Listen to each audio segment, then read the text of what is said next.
You are now witnessing the 20th interview on the Indies Corner podcast. You know who it is. I am your host, the legend Todd Finney himself.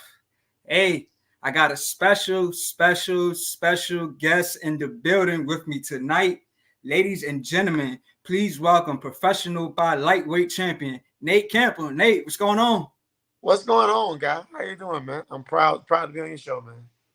All right, glad to have you on, man. Like I said, man, nice, hard day at work, but I'm home and we're here, so let's make this thing happen.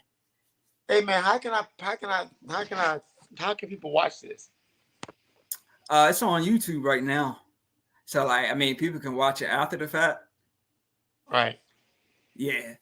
Okay. I'll get the YouTube information and send it out to my sponsors because I definitely want to talk about my sponsors when we get time.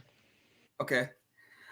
Yeah. So like I said, man, I appreciate the interview, and I appreciate you taking your time to do this. Oh, thank you for having me, man. Thank you for having me. All right, for sure. All right, so let's go ahead and get into it. Like before we get into the boxing questions, man, tell us about your upbringing.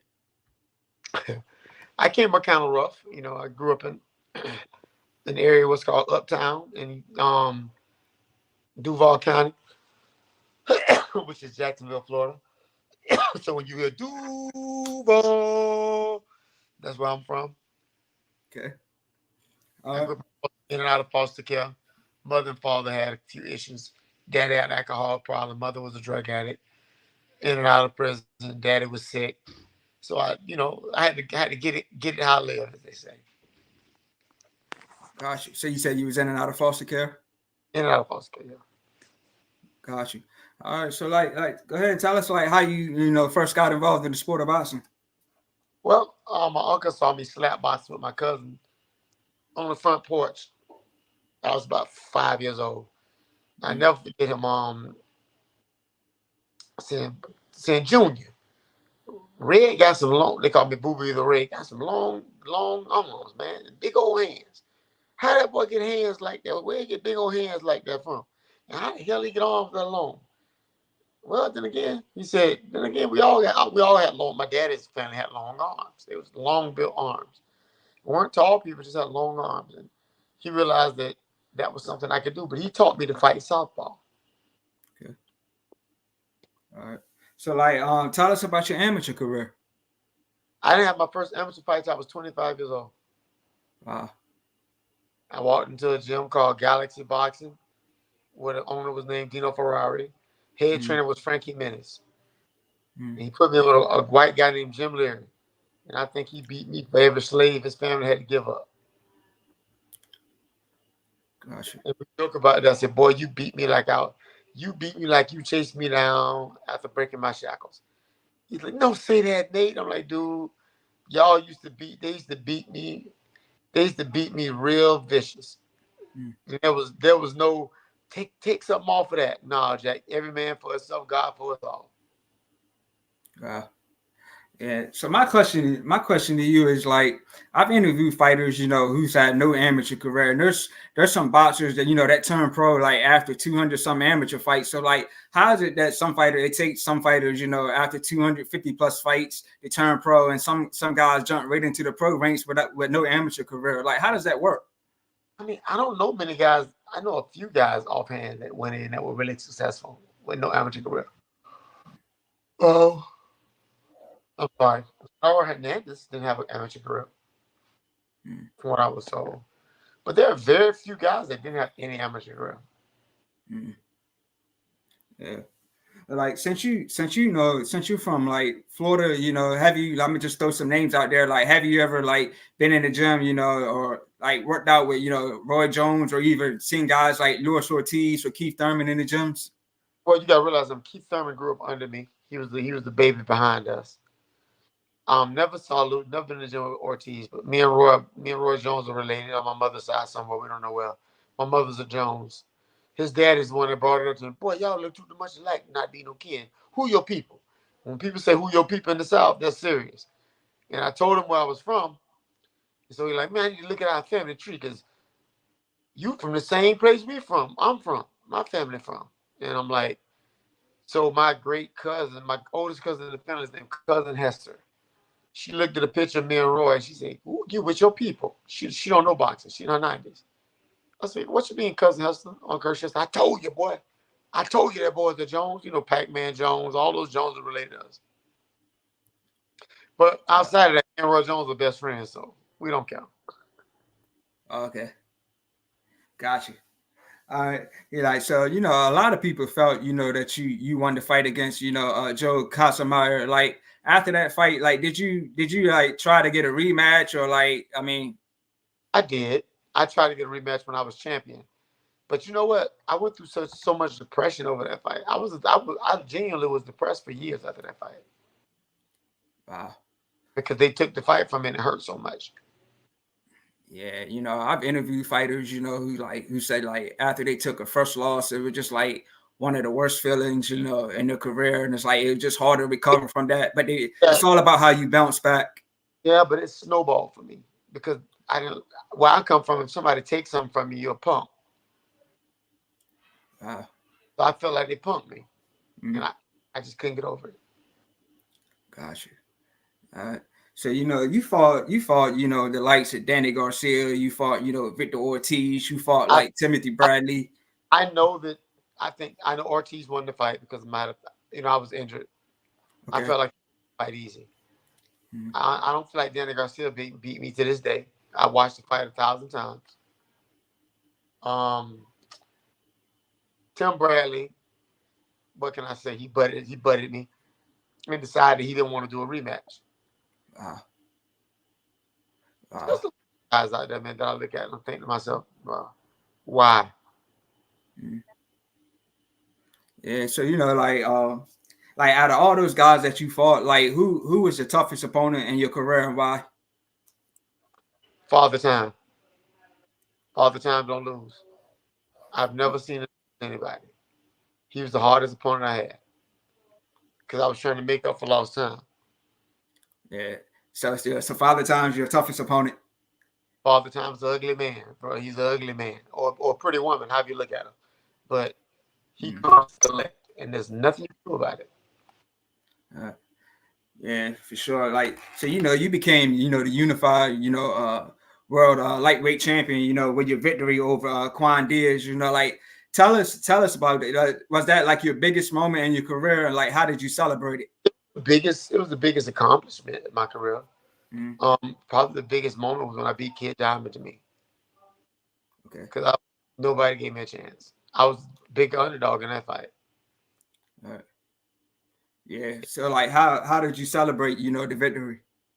I went back to my hotel room with friends and family, and we sat down and talked. And I Mm. found out that the man that I had looked up to and respected had died on the 5th of March, so he didn't get to see it. And if you watch the fight, you'll hear me say, "Pastor, you can go home." I knew he was Mm. dead in my spirit. I just couldn't put my finger on it. But he died 3 days before the fight. Wow. Yeah. So how was you able to stay focused, despite all that was going on? So how was you, able to stay focused and come out with the victory? Um, hey, come in. Hold on. Hey, I can do the order. Yeah. Um, I'm sorry, y'all. I gotta place my order for breakfast tomorrow. Or else they're not gonna feed the brother. And I can eat tomorrow. When I couldn't eat today. Got you. I'm gonna take eggs, scrambled eggs, and fruit. That's it. Yes, I'll take that. Thank you. Yeah, I'm getting avocado tomorrow for breakfast. But but you deal with it. You bounce back from stuff just by doing it. Right. It hurts. And Mm. I learned from my first loss that pain won't kill you if you don't lay down. That's one thing I learned. Um, there are so many things that went wrong in my career in people's eyes, but went right in my career for me. Mm. Yeah. So like going into that fight, like did you like since you was a huge underdog, like did you feel there was a lot of pressure on you? Did you feel like you had a lot to prove? I actually felt like the pressure was on him. Mm, The pressure was on him. Um, Everybody said I was gonna lose anyway. So all I had to do was right. go out and fight. Mm, He had to live up to expectations. right. Gotcha. And like so you were signed with Don King, correct? And I still work with him to this day. Okay, like so like how would you, you know, like describe your relationship with him and like how is he as a promoter? Man, he the best promoter I ever had in my life. I ain't never had nobody promote just like I'm telling that man is an awesome promoter. He's the greatest promoter of all time. Mm, Only in America. Greatest promoter. Man. He's just he's dude, I imitate him because I think the world of him. And I didn't know how good I had it when I was with him because I was always listening to what everybody else said around me. But once I'd been away from the game a while and I look back at all the man, Don King was the best promoter I ever had. There was mm, never a promoter that was as good as Don King. Ever. yeah. And I Mm, had most of them. gotcha. All right. Yeah, I was my next question. I was going to get into, you know, the your fight with Timmy Bradley, but you already cleared that up. So you know, like you said, you tried to get a rematch and it didn't happen. You know what? Bradley is Bradley. I mean, I used to be angry with him, but you do what you have to do. They put him in the Hall of Fame, but I said, dude, think about it. How would you he had but everybody he fought but Pacquiao. Why is that? Mm, In a row, he had but everybody but Pacquiao. right. And Pacquiao was the most susceptible for it because he led with his head, face first, and he didn't headbutt him. Because he knew he could get away with headbutting everybody else. He couldn't get away with that with Pacquiao. Yeah. I'm not gonna let him. Yeah, I know a lot of people say he used his head as a weapon, but you know, the first Pacquiao fight, that was a clear robbery. It was a clear robbery, man. That was that was Bob Arum making sure that Pacquiao had to come back. Mm, yeah.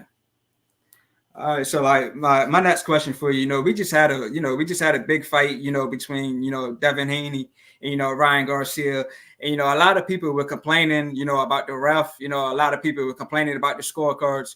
I'm a Harvey Dock fan, but Harvey Dock was in the way.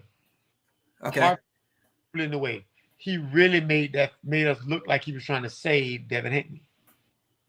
got you.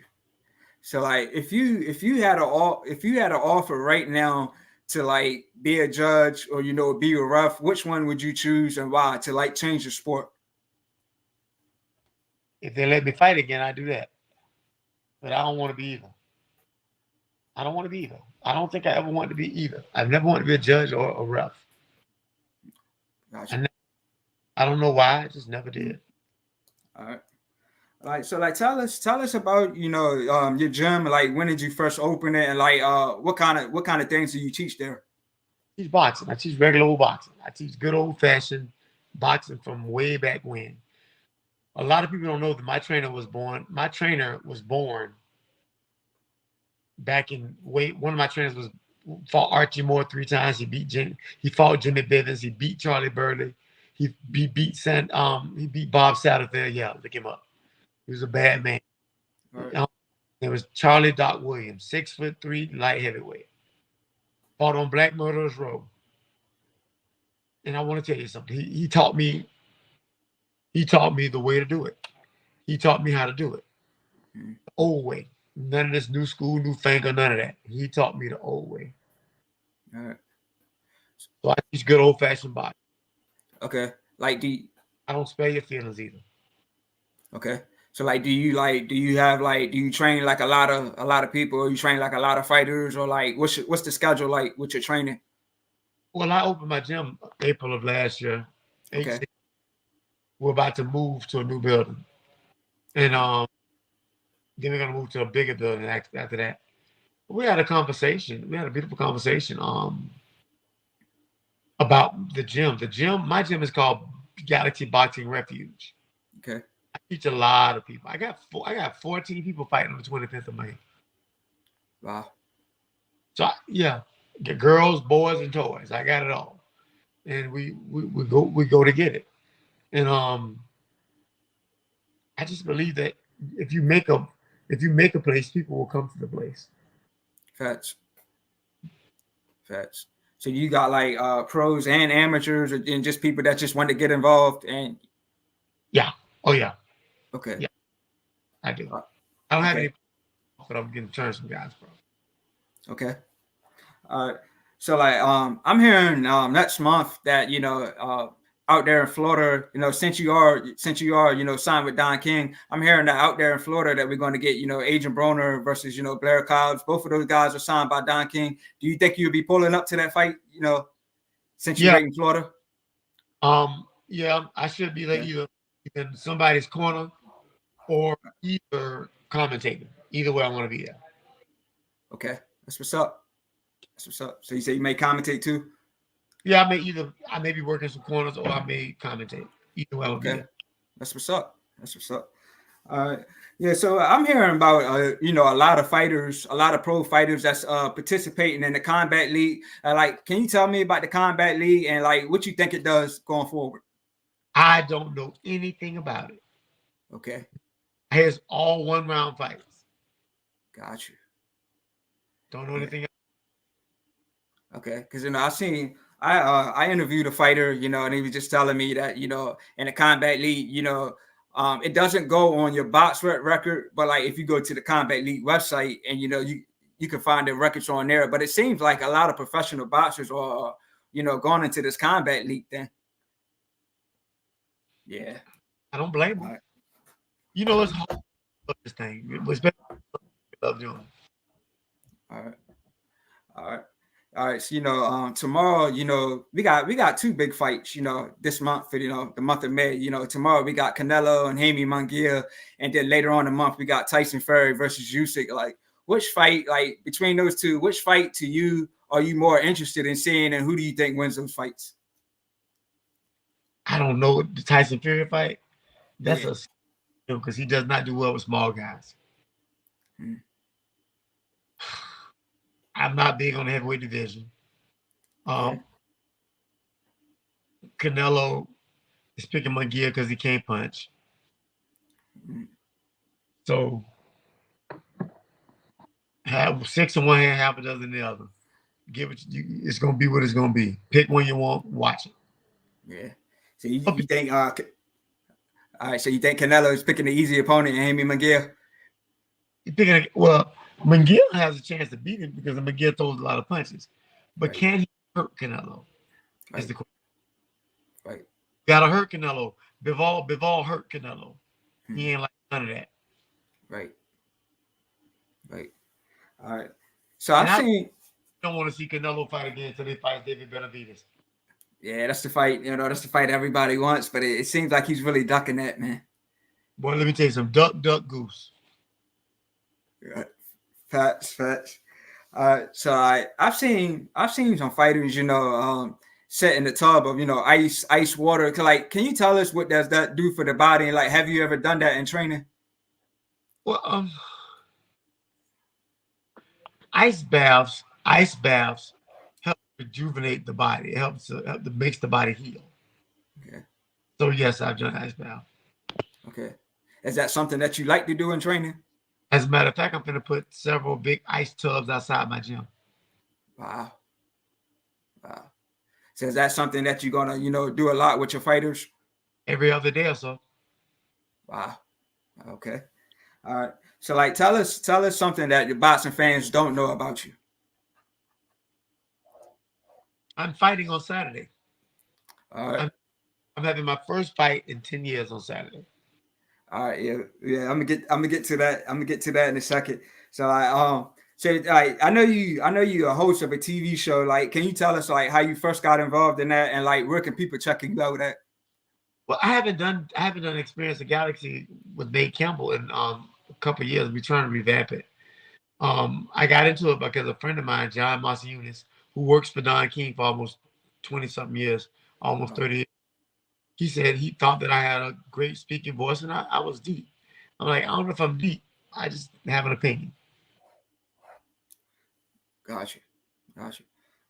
Like so, like if you never got involved in the sport of boxing, like what do you think you'd be doing now? Time. I'd be doing time.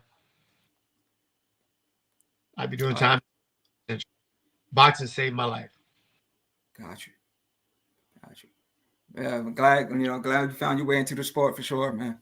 I'm glad. All right. Thank All right. All right, so like we just got word that Bivov and Better Biv is now postponed because Better Biv had some kind of injury. So earlier this year we had Keith Thurman that was injured, and Tyson Fury and Usyk are fighting this month, but Fury he had a cut his eye above his eyes. So like, why does it seem like a lot of fighters are getting hurt prior to the fights? Or like, are they just training too hard? Are they going hard in the gym? it happens. World class fighters in the ring with other world class fighters. It happens. Right. And let me tell you something. I've never seen Peterpia pull out of a fight. That means he's really hurt.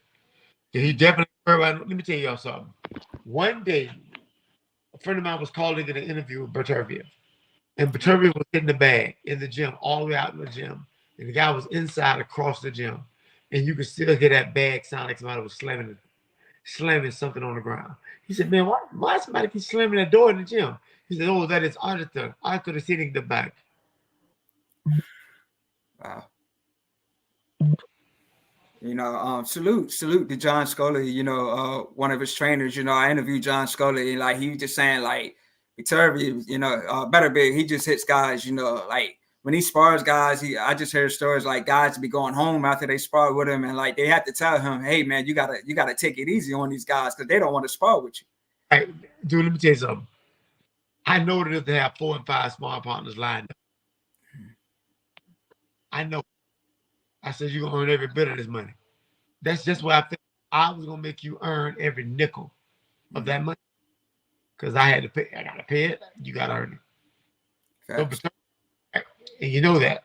And ain't no stuff, but that dude punch harder than he's the hardest punch in the world, pound for pound. Wow. So who you going for in that fight? Peterpia. All right. All right, yeah. So that's definitely a fight that I'm looking forward to. But it just seemed like Bivol has a skill out of the way. Hopefully, I want to see a good.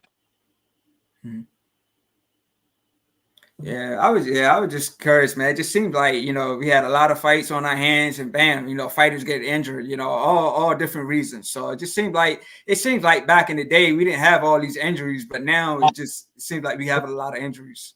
You just fought with those injuries. Right. We fought through. Right. Now they pull out. Gotcha. Salute, to Jamel Herring. I interviewed Jamel Herring, and he said, that every fighter is going into these fights with an injury. They might not say it, but every fighter is going into that ring with some kind of injury. Called a nagging injury, some kind of injury. Wow. I imagine this. I had a pinched nerve in my back from before I started boxing. I fought every fight with it. I'm talking. I put my right foot on the ground some days. Wow. Gotcha. Like now you mentioned that you're fighting tomorrow. You're out there in Colombia. Like, give us all the details. How did this first come about? Well, what happened was I'm fighting a guy named Julio. I forget his last name. Okay.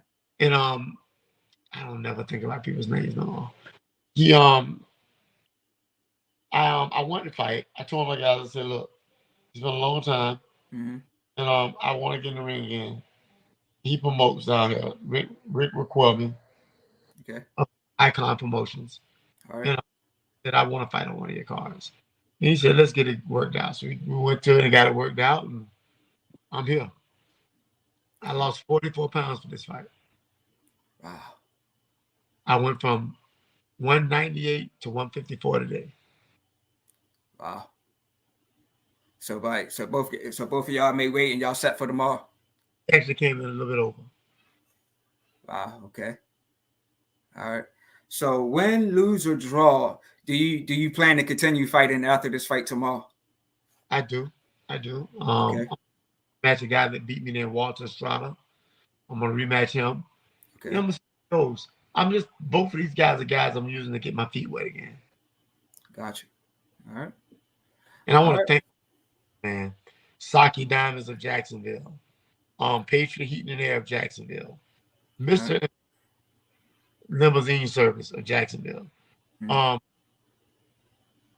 Florida's 18 Realty. It's my man Cello Alonso and his wife. They were the first ones to sponsor me out the gate. No questions asked. Um, LT and LT Tax Services, LLC. Two of my girls, they're like my illegitimate twin daughters. I love them to death. They do so much for me, man. They gave money out of the company, and I made sure that it was all over my shirt. My shirt, the logos all over it. Right. Also, my brother from another mother, Sean Bombaro of United TCI, United Tax Help. He's right here in Fort Lauderdale, right there in Fort Lauderdale. Um, the United Tax Help. Look him up. If you're in the Fort Lauderdale area or anywhere, look those two up on LT and LT Tax Services and United Tax Services. Two great companies. Also, Patrick Financial. This was my biggest sponsor overall. My guy Ricky is a great guy. Ricky Ricky Thor, Rick Thor, he just gave so much, helped me get through so much with everything he did. And then I also want to talk about Terry Trickers, my old advisor and promoter. He also kicked out, gave me some money to come down here for this fight. Because I look, I don't have a promoter. I'm doing it out of my own pocket. I have a new gym that's coming, that's moving, Galaxy Boxing. We're at 860 Cassett Avenue right now.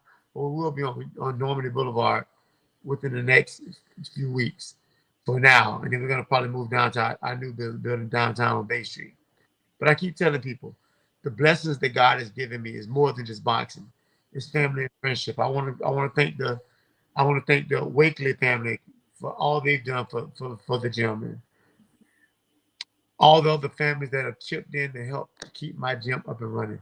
I want to thank my daughters, Jasmine, Janae, and Jay Campbell. Boy, without them, this gym would be closed.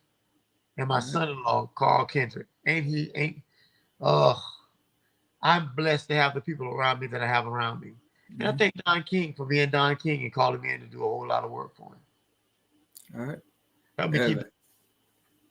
All right. Yeah, salute, salute to your promoter, salute, to all your sponsors, your family, your friends, man. It's good, it's good to have, a strong support system, a strong support team for sure. Look, if y'all need limousine service in Jacksonville, Mr. Impeccable is your man. If you need heating air in Jacksonville and the surrounding areas, you got to reach out to Patriot Heating and Air. If you need taxes, LT and LT tax service. If you're in Fort Lauderdale, um, tax United Tax Service, John Bombaro. If you need realty services, 18, look, Cello Alonso and his wife, Christine, Chris, look, when you have people like this man is first, on Florida's 18 Realty is that place. Trust me. All right. And just so y'all know, Patrick Financial is one of those big companies that's really quiet. They do a lot of stuff quiet.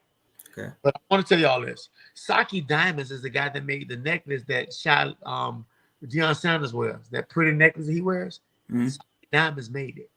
Okay. He's Wow. one of my sponsors and one of my clients in All right. Jack. So if you need jewelry, look up Saki Diamonds. He Sock it made down. Mhm. fire SAKI diamonds. All right. So thank you for having me, man. Thank you for having me. Yeah, for sure. Like I said, man, best of luck to you, for your fight tomorrow. And like one more question before we close it out. Like since I mentioned about the combat league, we got a lot of exhibitions happening in the sport. We got Mike Tyson, Jake Paul. It's a sanctioned boxing fight. So I might do a couple of exhibitions. I think Chop Corley wants to do an exhibition with me. Um, okay. and a guy named Alex Brians wants to. I may go back and do a few with them in Jacksonville over the next 6 months or a year and help raise money for my gym and for other things around the city. I want to do something called Saving My City. I want to Okay. save my city. Jacksonville is one of the most dangerous cities in the country right now. So I love my city, All right. but I know they need saving. Thank you for having me, man. Thank you for calling me up and doing this interview with me, because guess what? I could not do this without you. All right, I appreciate you coming on. So, like, that brings me to my last question, man. Where do you see the sport of boxing, in 10 years? Like, where do you see it going? Do you still see all the crazy stuff, like the You bad know, judging, the bad refing, the PDs? if we don't get back to good old fashioned boxing and stop these guys telling each other that they ain't worth fighting, if we don't get away from this Mayweather crap, where he ain't, what do you offer me? Look, I remember when I was coming up, when a man said he wanted to fight you, that's what he got, a fight. That's People listen. MMA is MMA and the rest of these things are making it hard for us. These jokers finna over the next 5 years, you're gonna see guys having to fight killers earlier in their career than they ever had. Real killers. yeah, Because they watered it down so much. yeah, The only way to come back from this is life and death every round. yeah. It seems like a lot of fighters trying to go in there, with the advantage, the A side advantage. So like it seemed like the best don't want to fight the best. But I know like 2023, we had a lot of good matchups. Even this year we had a lot of solid matchups. But it just still seemed like it's a lot of BS. We're trying to make fights like as you mentioned earlier, Canelo and Benavidez. Like Canelo is asking for 150 million. So yeah, let me tell y'all something. He priced himself out of the fight. mm-hmm. And Canelo loved to swing on people in press conferences. Boy, Right. look, let me tell y'all something. My security team when I was fighting was all stone cold killers. Mm-hmm. Either beat murder charges or went to prison for murder charges. You didn't play with us. Mm-hmm. I told him, I said, boy, you pushed me off that stage like Tank did Rolling. I'd have pulled him down there with me and bit his jugular vein and drunk his blood like a worm or low. The Cubans had a way of spitting in people's face when they was weighing in. Mm-hmm. I said the word ahead. I said, if you spit in my face, I'm going to cut everybody in your camp to get to you. Mm-hmm. And I had my pocket knife in my pocket when I put my pants back on. Mm-hmm. And I don't get it. Whatever happened to good old men being good old men, just fighting the very best guys out there. Facts. That's all I care about. Thank you for having me, man. All right. Yeah. Man, give us your social media, man. My social media is The Galaxy Warrior. You'll see me and my daughters there. You can look me up on TikTok. I think I'm under Nate Campbell. Or Galaxy Warrior or Galaxy 2. I got several pages there. You can look me up on Facebook at Nat Turner Campbell. One of my pages. You can hit me up. You can hit me up on my email at NathanielCampbell747@gmail if you got any questions about me. And I do speaking engagements. Which you can hit me up in the Nathaniel Campbell 747 I talk to kids. I'm old fashioned. I don't spare their feelings. Told a group of kids the other day. I said, let's get this perspective. Let's get this perspective. How many of y'all want to be champion of the world out of Jacksonville? I had about 5 kids raise their hand. I said, do you know more than likely it'll never happen? And they all looked at me and I said, no, it won't ever happen. Your mama can take your lies, but I said, there's about 1 million people in Jacksonville. Only one has been born and raised in Jacksonville as champion. You got 2 that have been champion, but he was raised somewhere else. Ray Mercer. He was raised in North Carolina. I said, but let's talk about this. I'm 20. I'm the only man out of 1 million people to be born and raised in this city and do it. So if you think you 1 in a million, prove it to me. But unless you do, unless you think it's something else, you better get yourself out that moped and get in this car and go. Let's get where we trying to go. But I want to give a shout out to Bang Williams. I think this kid gonna be a good fighter. I should be working with him when I get back to Fort Lauderdale, West Palm. I want to tell you guys something. It's a blessing to be alive. Thank y'all for having me. All right. We're going to end it right there, man. You guys just witnessed, the 20th interview on the In This Corner podcast with your boy, the legend Todd Finney and Nate Campbell. On that note, we out. Peace. Thank you, Todd. All right.